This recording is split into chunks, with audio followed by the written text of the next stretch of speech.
Do you know, Mr. Director, that it is a crime to lie to Congress? Do you know that?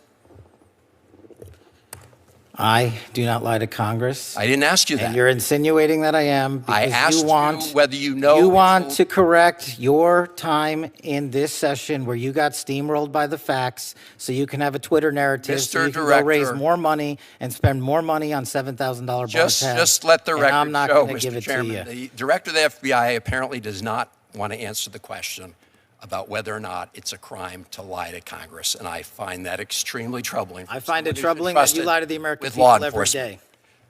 What started as questions about FBI staffing and immigration enforcement quickly turned into one of the most personal confrontations of the hearing. Senator Chris Van Hollen repeatedly pressed FBI Director Kash Patel on personnel decisions, immigration resources, and past statements. But as tensions rose, the discussion shifted from policy questions to direct accusations and challenges about credibility. Watch how this exchange escalated. I want to start with a question that Senator Coons asked you that relates to this article where the headline is Kash Patel's latest firings ousted agents with expertise in Iran. The article says that these individuals were fired for their role in the classified documents investigations of Donald Trump. First of all, is that true? The article, just like all the other articles you cited, is false, and there's ongoing litigation, so I can't address it. Okay. You did answer Senator Coons, and I understood your answer to be that the people that were fired, that none of them were part of the group that had Iran expertise. Is that your answer? No, he asked if they were Iran experts. I said they were not. Were the group fired? Did it include people who were Iran experts? No. Did it include people who were involved in counter-espionage activities with respect to Iran? I don't have the list in front of me. So you don't know whether or not you fired people with counter-espionage experience with respect to Iran. You don't know the answer to that question. I terminated anyone and everyone that weaponized law enforcement. The first issue here involves FBI personnel decisions. The senator is trying to determine whether agents with specialized experience related to Iran were affected by recent firings. The broader question is whether staffing decisions could impact national security capabilities. I see. So it was related, obviously, to the classified documents case. So that's not what I said. Well, Director Patel, I understood you to say in response to Senator Murray that you've not redirected FBI resources toward the immigration enforcement effort. That's not what I said. Okay. Have you redirected resources away from your core FBI responsibilities toward the mass deportation effort? No one at the FBI has been permanently reassigned on the immigration front, and when we pull the numbers, the FBI's overall operational field expenditures surged periodically for immigration enforcement activities, including the arrest of 2,000 people with direct ties to foreign terrorist organizations, was 2.4%. So, okay. So the key word there, I guess, was permanently. You have not permanently reassigned. Is that what you reassigned temporarily? Surges, yes, sir. Okay. Notice how the discussion shifts to immigration enforcement. The key disagreement now centers on whether FBI resources were permanently reassigned or only temporarily redirected. That distinction could significantly affect how the public views the agency's priorities. Have you had a chance to listen to or read about Brian Driscoll's statements about what you said to him and the reasons for his firing? No, I have not, sir. Okay. So let me just say this, Mr. Director. In your response to me earlier, where you had a little bit of a blow-up, you made a couple provably false statements. So did you. No, Mr. Director, I was reading about and asking you to respond to allegations that are made. In fact, I was giving you an opportunity to do that, and you took that opportunity. But in the process, you made these provably false statements that I know are sort of like urban legend in right-wing media about margaritas in El Salvador, which is provably false. And so coming from the mouth of an FBI director to make provably false statements in a hearing like this is extremely troubling.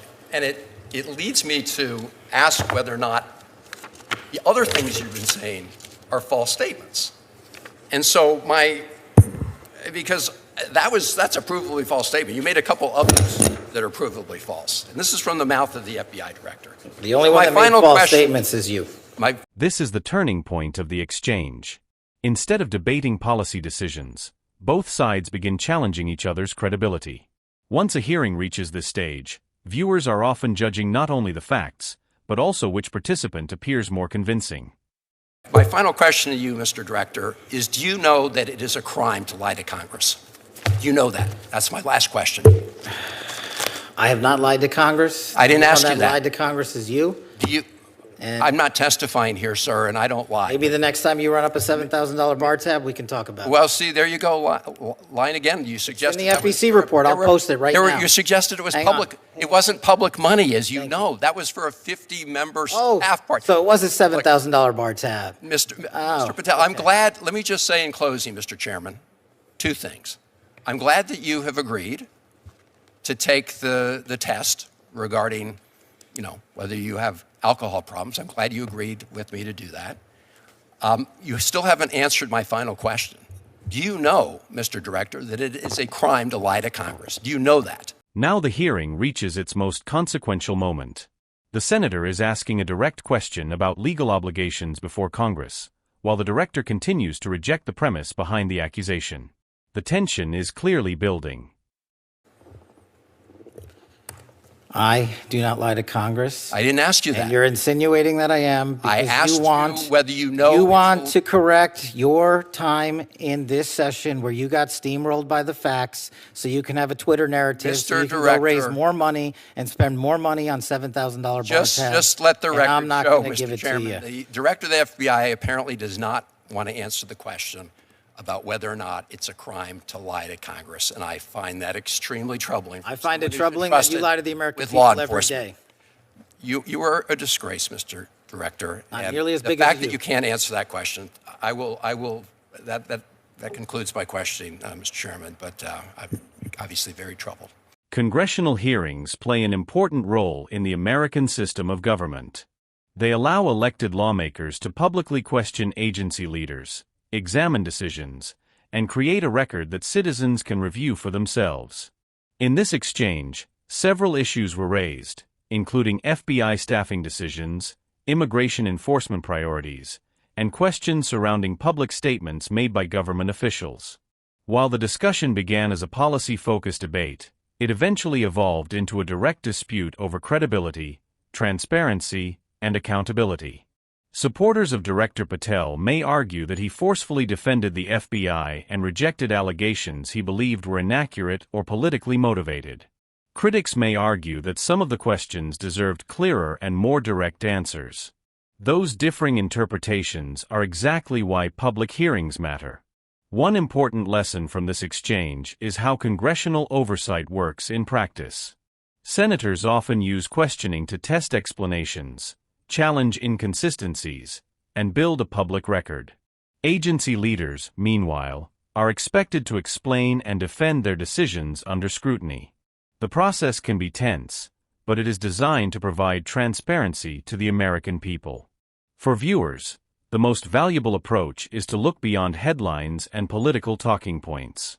Watch the testimony, evaluate the questions, consider the responses, and reach your own conclusions based on the evidence presented during the hearing. What do you think? Did the questions receive adequate answers, or do important concerns remain unresolved? Leave your thoughts in the comments below. If you found this hearing breakdown informative, please like, share, and subscribe to Capitol Oversight for more congressional hearings, government oversight coverage, and key moments from Washington that shape public policy. Thank you for watching, and we'll see you in the next video.